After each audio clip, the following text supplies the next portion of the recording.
Umphathiswa wamapolisa umnumzana Bheki Cele uthi zehlile iziganeko zolwaphulomthetho kweziholide zehlobo ezidluleyo xa zithelekiswa nezonyaka ophelileyo. Ukugwintwa kwehle ngomyinge 1.4%, ngelixa ezichaphazela ukudlwengula nokuphathwa gadalala kwabasetyhini zehle ngomyinge we-9.9%. Abakwasidlodlo ababanga nakhefu kulo maholide.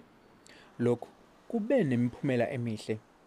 Ezinyangeni ezine ezedlule, izibalo zobugebengu zaziveza ukuthi amacala okubulala, ukuphangwa kwabantu kuhlonyiwe kanye namacala ocansi ayekhombisa ukunyuka ku-2018-2019.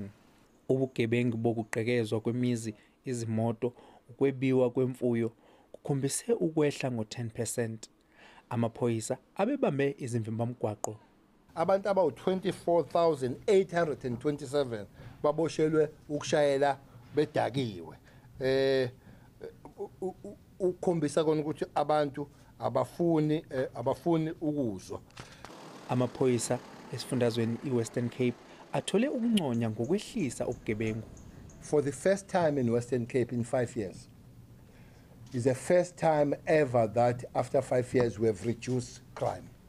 It has been taking off all the time, but this time it has been reduced, including murder. Ucele ubuye wavuma ukuthi kube khona iziganeko lapho amaphoyisa abenza okuphambene nomthetho. Kanti ukhuthaze amaphoyisa ukuthi aqhubeke nokulwa nobugebengu. Londe Gadebe, SABC News eThekwini.